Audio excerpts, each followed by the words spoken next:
Hello, good evening, everyone. Warm welcome to Prime Business. Here with me, Pius Kojo Baka. To our very first story, the Bank of Ghana has indicated that it was forced to keep the policy rate unchanged at 30% because of improving economic conditions and declining inflation rate. Governor of the Bank of Ghana, Dr. Ernest Addison, disclosed this at a news conference here in Accra. George Yafe reports.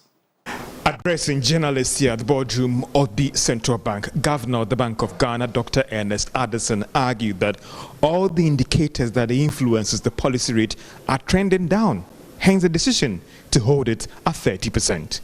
All core inflation measures monitored by the Central Bank are trending downwards, indicating continued easing of underlying inflation pressures. In addition, 1 year ahead survey-based inflation expectations seem well anchored. The governor of the Bank of Ghana was also optimistic that the inflation rate would end at the projected target of 29% by the end of this year.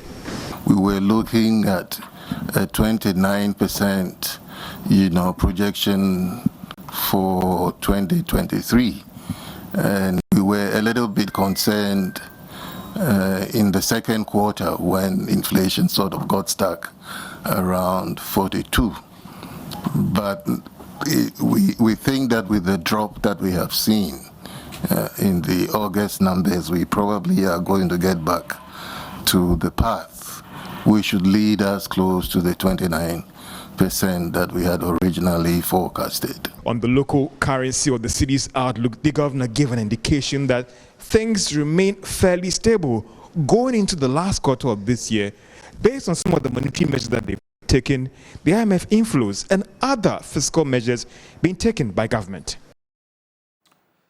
Meanwhile, the Ghana National Chamber of Commerce and Industries has welcomed the hold in the policy rate but calls for further reduction in the lending rate going forward to create the congenial environment for businesses to borrow.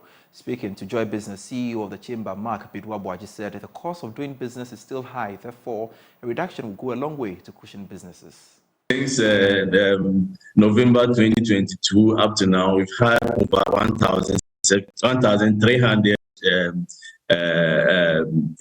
basis increase in policy rate, about 13% increase in policy rate. And of course, which means the interest rates have also been increased substantially from November last year to this year. What we're experiencing is a lot of these businesses who have the potential to expand are largely not borrowing because of the high interest rate. So if it keeps on at this level of increase, then likely we are going to have businesses not expanding.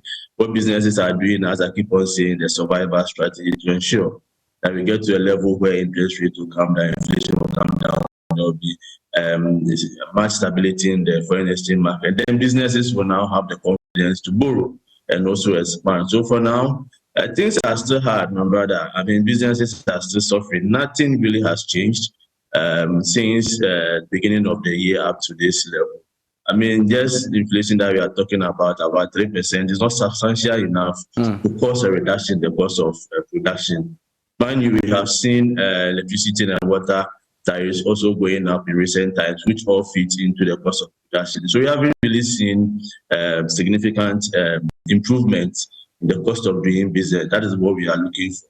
So as our hope still is that by the end of the year, policy rate will come down. We don't also expect that the utility tariffs and depreciation and other things will come into further cost and increase in the cost of production. I mean, if cost of production is high, the obvious reason is that a substantial part of that will be transferred to consumers, and you and I are going to suffer. So we are not hoping for anything that will further worsen the plight of Ghanaians. Away from the policy rates and its related stories, the Association of International Certified Professional Accountants and Chartered Institute of Management Accountants have awarded 67 Ghanaian accounting and finance professionals with the Chartered Global Management Accountant designation. At the coronation ceremony, guest speaker and Deputy Chief Executive of Cocoa Board, Ray Ankra, entreated the new members to pursue value addition to grow the businesses in which they find themselves. He was speaking at the CIMA Ghana coronation and member recognition. Chartered Institute of Management Accountants works closely with employers and sponsors leading-edge research, constantly updating its professional qualification and professional experience requirements to ensure it remains the employer's choice when recruiting.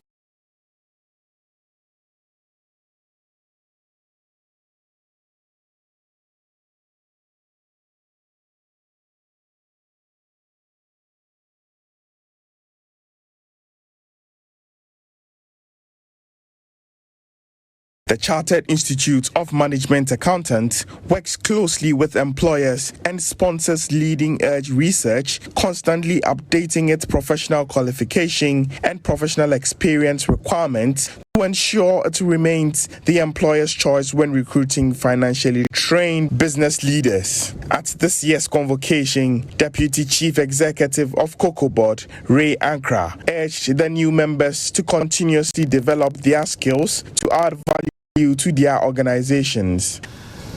You have advances in digital technology. You cannot ignore it. You have to embrace technology. You must be an expert. So you must embrace technology. You really have to embrace it, because technology is meant to be an enabler to help you to do things quicker, faster, and cheaper. There are higher expectations. People will be expecting more from you. So your technical and ethical skills, ethics, make sure you hold on to what is right and wrong. Absolutely important. You also need some soft skills, creativity. You know, there's something called emotional intelligence. You walk into a room and you just know when to keep quiet and when to talk. That is so important. Country Director of Ghana, Benin, and Cameroon at AICPA and CIMA, Paul Aniakwa, also urged the new members to acquire relevant skills that would help their businesses to navigate turbulent economic times. In the world of business as unusual, the role of the accounting and finance profession has never been more important. We play a key role in helping our organizations navigate turbulent times and provide them the guidance and value they need to get and stay ahead. Our role is constantly evolving, expanding in scope, requiring new skills and competencies, and demanding greater collaboration with colleagues across the business. Your CGMA designation shows employers, clients, regulators across the world your understanding of business and your commercial acumen. The Chartered Institute of Management Accountants, CIMA, is the world's leading and largest professional body of management accountants. Executive Secretary of the Tanker Owners Union, Ignatius Kokudo, has raised concerns over the influx of tanker trucks owned by Chinese companies in Ghana's downstream sector. According to him, their checks have revealed that about 300 tanker trucks have so far been imported into the country. Here's more. Speaking to Joy Business, Mr. Doe said although his outfit has informed the National Petroleum Authority, the regulatory body is yet to take a concrete step. He underscored the risk of collapse if stakeholders do not take immediate action. Recently, we had the information that some tankers have been brought into the system. But seeing tanker at the harbor or somewhere parked does not actually indicate that this thing. But we very distant a time, we started hearing reports that those vehicles have been calibrated. And then when we sent people there to watch them, we realized that they are for a Chinese company which has set up a refinery.